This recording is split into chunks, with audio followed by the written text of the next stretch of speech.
What's up, Hamza here from BrosBuild, And Yusuf. and today we're starting our first ever Lego versus. We're gonna be taking two sets, similar piece count, similar price. We're gonna be bursting them off to find out the better set. So, without further ado, let's get into it. In this corner, we have Kylo Ren Shuttle, ages 10 plus. The set number is set 75256. It has 1,005 pieces and it costs $130. And in this corner, we have the Millennium Falcon, set 75257, 1,351 pieces for $160. Now, one quick thing to say about both of these sets is that they both are from the same wave, which is the Rise of Skywalker wave. They were also both released in 2019. One more thing, if you would like to see the review on either of these sets, it will be in the link in the description below. So the Kylo Ren Shuttle and the Millennium Falcon are both awesome sets. They're really good, alright? So I'm going to show you some features, flaws, and some other things about Kylo Ren Shuttle. So to get to the interior, all you got to do is just open this hatch up, alright? And you can see we have a seat for 3. Also, there is a loading ramp. You just push that down. It's pretty bad. You can't get any figures underneath there. There is definitely not enough space. You can make them walk down, but you can't make them walk up. So the loading ramp isn't good, and you can just like lift up the bottom of the Kylo Ren and just push back up. So the interior is good. Yeah, the other Kylo Ren we got in the past had interior space over here. And this one doesn't, because there's a mechanism there. And that mechanism does something I will show you later. Also, if we turn to the back, we can see we have little like storage space. And alright, now I will show you the feature that the mechanism does. As soon as you lift it up, the wings fold out. I think that is a really good thing, because the other one did not have that. Also, to get it out of flying mode, you simply put it down and turn this booster. Also, if you you can make and the wings are pretty tall, so it's gonna be hard to store this in some display area. So Lego thought of that, and what they did is you can just pull this out and then turn it, and the wings fold in, and then it's in like this. Did it do this? In the movie, like it would fold into this part, but it doesn't actually fold in. But it, like, of course, you can't get it to fold in. It's like the next best thing. Also, another flaw of this set is it does tip, but tipping isn't really that bad.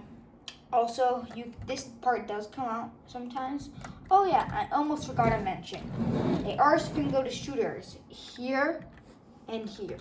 To fire those off, all you gotta do is push on them, and then this one will shoot the fires off. And to load them back up, you just push them in. I think I pretty much covered everything in the Kylo Ren Shuttle. One more thing, there are also 6 minifigures. We'll take a look at those later. So here we have the Millennium Falcon, the biggest set from the Rise of Skywalker wave, and Lego absolutely nailed this set. I absolutely love it. It's an incredible set. Let's start off with its main feature, and that's the interior of this set. So I absolutely love the interior. Awesome chair. There's a hollow chest area. So making our way to the back, you'll see that there's a couple beds, a lousy hyperdrive system, a place where you can store minifigures. If you would like more detail about this set, please watch our review before seeing this video. It will really help with a lot of things. So making our way down here, you'll see that there's a flat tile, and if you push on it, you'll release the terrible loading ramp. It's like not that good of a loading ramp. I feel like this and the Kylo Ren Shuttle have that flaw, but the real flaw about this set is the tipping. Something I talked about in my review is that this set does have terrible balance, because mostly due to that landing gear. Oh, and there actually is one gun at the bottom. So it definitely has a lot worse tipping than Kylo Ren Shuttle. And there also is a place where you can put a couple of minifigures on this sled and have them operate the guns. A lot of fun to be had with this set for sure. You can also fit in a few minifigures in the cockpit. I won't, but you definitely can. So another feature is the spring-loaded shooters. We all know how those work. You push on them, fire off. Pretty simple. So closing it all up, you'll notice that there is a good amount of detail. So that's nice. And oh, my first impressions of the set were amazing. And it really doesn't have too many flaws, which is obviously great. Now, one of the more cooler things is the engine, which looks stunning. It might even look better than the UCS Millennium Falcon. So that's my thoughts of the Millennium Falcon, and let's take a look at both the Kylo Ren Shuttle and the Millennium Falcon's minifigures. So here are the minifigures for the Kylo Ren Shuttle and the Millennium Falcon. The Kylo Ren Shuttle minifigures are really good. You got Kylo Ren, you got General Pride, a First Order Stormtrooper, Sith Trooper, and 2 Knights of Ren. And the Millennium Falcon's figures are absolute classics. Lando Calrissian, an all-time favorite. Chewbacca, he's Chewbacca. C-3PO, Finn, who's become a sequel trilogy classic. Julio, R2-D2, and who doesn't love Dio? I think it's going to have to come down to the draw. With the Millennium Falcon, you have classics. With the Kylo Ren Shuttle, you have 2 Knights of Ren that are exclusive. Who doesn't like a Kylo Ren? General Pride, and, well, who doesn't want another Stormtrooper? Well, I can see people who don't want another Stormtrooper too, and yeah, so I think it's going to have to come down to a draw.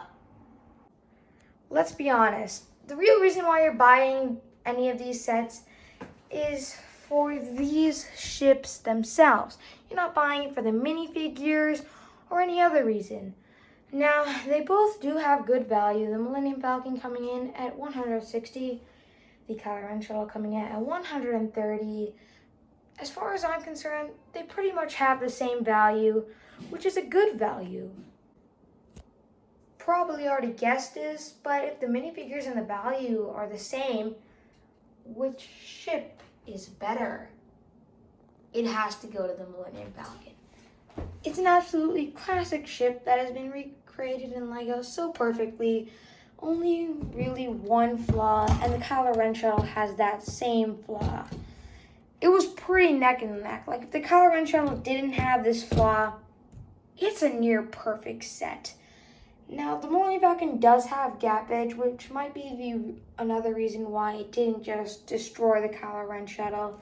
And let's be honest, the Kylo Ren Shuttle just has that amazing feature.